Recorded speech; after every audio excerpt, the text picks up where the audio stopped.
Pallathuruthy boat ക്ലബിന്റെ treasurer നമുക്കൊപ്പം ഉണ്ട്. Good morning. Vivekanandan, treasurer of Pallathuruthy boat club. ഉഷാറല്ലേ?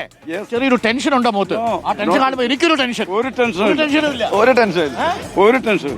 ഉഷാറാണ്. ഡബിൾ ഹാട്രിക്കിന് വേണ്ടിയിട്ട് ഞങ്ങൾ തയ്യാറാണ്. അപ്പൊ നമ്മളെ കരയിലേക്ക് പള്ളാത്തുരുത്തി ബോട്ട് ക്ലബിന്റെ പള്ളാത്തുരുത്തി കരയിലേക്ക് നമ്മുടെ പള്ളാത്തുരുത്തി ബോട്ട് ക്ലബിന്റെ ഭാരവാഹികൾ സ്വീകരിക്കുകയാണ്. താങ്ക് യു സ്നേഹം. ഇത് നമ്മൾ അപ്പൊ തുടങ്ങി കഴിഞ്ഞു. അപ്പൊ ഇത് നാളെ നമ്മൾ നമ്മുടെ തുഴച്ചിലുകാർക്ക് കൊടുക്കും. നമ്മുടെ 85 തുഴച്ചിലുകാരുണ്ട് അല്ലെ? 85 തുഴച്ചിലുകാര്, 5 പങ്കായക്കാര് അല്ലെ? പിന്നെ 6 താളക്കാര് അല്ലെ? ഈ ഗംഭീരമായിട്ടുള്ള പ്രകടനമായിരിക്കും. അപ്പൊ നമ്മൾ പള്ളാത്തുരുത്തിലേക്ക് കാലെടുത്ത് വെച്ചു. നാളെ പള്ളാത്തുരുത്തി കിരീടം എടുത്തു വെക്കും. അപ്പോൾ ഉഷാറാണ് കാര്യങ്ങൾ. തീർച്ചയായിട്ടും ഉഷാറാണ്. അപ്പൊ ഈ ക്യാമ്പിലേക്ക് ഒന്ന് പോകണം. കഴിഞ്ഞ 45 ദിവസമായിട്ട് അതെ, കഠിനമായിട്ടുള്ള പരിശീലനത്തിലാണ് ഞങ്ങൾ. പോരാ, അതികഠിനം. അതെ അതികഠിനമായ പരിശീലനം. നമ്മൾ കഴിഞ്ഞ തവണയൊക്കെ ഹീറ്റ്സിലേക്ക് മിന്നുന്ന പോലെ ആയിരുന്നു. സ്റ്റാർട്ടിംഗ് പോയിന്റ് നിന്ന് വെടിപൊട്ടി പിന്നൊന്നും കണ്ടില്ല. നേരെ ശരവേഗത്തിലൊരു പോക്കായിരുന്നു. അതെ ആദ്യത്തെ 30 താളം 4.14 മിനിറ്റിലാണ് ഞങ്ങള് പിന്നെ റെക്കോർഡില് ഹീറ്റ്സ് ഫിനിഷ് ചെയ്തത്. അത് ആദ്യത്തെ 30 സെക്കൻഡ് ഉണ്ടല്ലോ, ഏറ്റവും നിർണായകമാണ്. ശരിക്കും പറഞ്ഞാൽ 30 താളം ജീവിതത്തിലെ മുഴുവൻ എനർജി എടുത്തിട്ട് അങ്ങോട്ട് തുഴച്ചിലുണ്ട്. പള്ളാത്തുരുത്തി ബോട്ട് ക്ലബിന്റെ താരങ്ങൾ രണ്ടാമത്തെ ഹാട്രിക്കിന് വേണ്ടിയിട്ടാണ്. തുടർച്ചയായിട്ട് 5 തവണ വിജയിച്ചു. ഇത് 6ാമത്തെ തവണയാണ്. ഇത്തവണ നമ്മൾ തുഴയാൻ പോകുന്നത് മേൽപ്പാടം ചുണ്ടനാണ്. കഴിഞ്ഞ തവണ കരിച്ചാലായിരുന്നു. കരിച്ചാലിന്റെ ഗംഭീര പെർഫോമൻസ് കണ്ടു. കഴിഞ്ഞ തവണ ഞാൻ വ്യക്തിപരമായിട്ട് പിന്തുണച്ചത് UBC കാറ്റഗറിയാണ്. പക്ഷെ ഞങ്ങൾ പിന്നിലായി പോയി.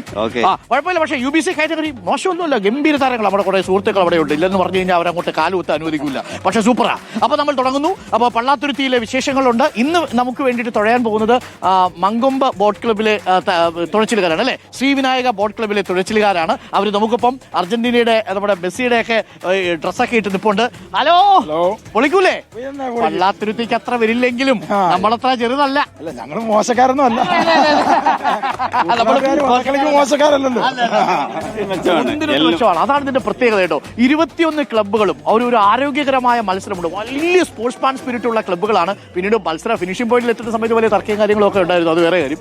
അപ്പോൾ നമ്മുടെ ക്ലബ്ബിലെ താരങ്ങൾ എല്ലാവരും റെഡി ആയി കഴിഞ്ഞു. വള്ളത്തിന്റെ ഓണർമാരാണ്, വള്ളത്തിന്റെ ഉടമകളാണ്. നമസ്കാരം. ശ്രീവിനായകൻ. പള്ളാത്തുരുത്തിയുടെ അത്ര വരില്ലെങ്കിലും അല്ലേ നമ്മൾ പിടിക്കും.